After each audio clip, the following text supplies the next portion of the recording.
Hi అండి. ఈరోజు గవ్వలు చేస్తామండి. ఈరోజు దానికి కావాల్సిన పదార్థాలు అండి, కప్పగంత మైదా పిండి అండి. మైదా పిండి తీసుకున్న కొంచెం వాటర్ తోటి కలపాలండి. ఇందులో కొంచెం ఆయిల్ వేసుకుంటున్నాండి. ఆయిల్ కానీ నెయ్యి కానీ వేసుకోవచ్చండి. ఇలా కలుపుకోవాలండి మైదా పిండిని. ఇది గవ్వల చెక్క అండి. దీంతో ఇలా గవ్వలు చేసుకోవాలండి. ఇలా వస్తాయండి.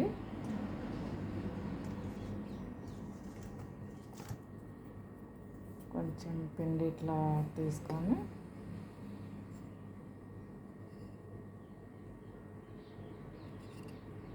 అంతే అండి.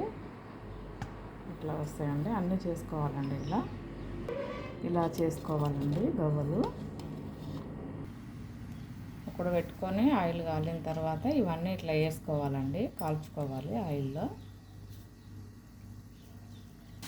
అన్నీ వేసుకోవాలండి. గవ్వలు రెడీ అయినాయండి. స్టవ్ కట్టేసుకుంటున్నా. ఒక కప్పు కదండి నేను పిండి తీసుకుంది. కప్పున్నర వరకు పంచదార తీసుకుంటాండి. ఇంతవరకు సరిపోతుందండి పాకానికి. 2 కప్పుల వరకు వాటర్ తీసుకుంటాండి. పాకం రెడీ అవుతుందండి.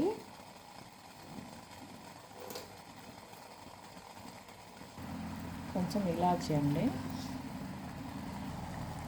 పాకం ఈ మోస్తరు చాలండి. జిగురుగా అయింది. ఇంకా ఎక్కువసేపు ఉంచితే బాగుండదండి.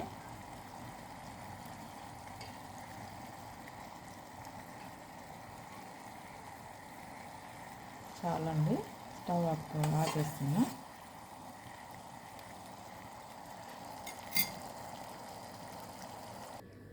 పాకం కొంచెం గోరువెచ్చగా అయిందండి. ఇప్పుడు ఇవి గవ్వలు ఇందులో వేసుకోవాలండి.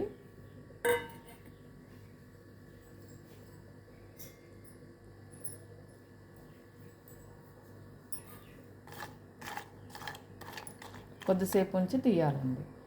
అంతే అండి. తీపి గవ్వలు రెడీ అయినాయండి. ఇంకా కొద్దిసేపు కూడా ఉంచుకోవచ్చండి. అది మన ఇష్టం అండి. మనం తినే దాన్ని బట్టి ఉంటుంది. నేనైతే తీసేసినండి. ఒక 5 నిమిషాలు అట్లా ఉంచేసిన చాలు, తీసినండి. అంతే అండి. ఎంతో జ్యూసీగా ఉండేటువంటి గవ్వలండి, తీపి గవ్వలు. మీరు ఇంట్లో చేసుకొని తినండి. ఎలా వచ్చినాయో నాకు కామెంట్ రూపంలో తెలియజేయండి. నమస్కారం అండి.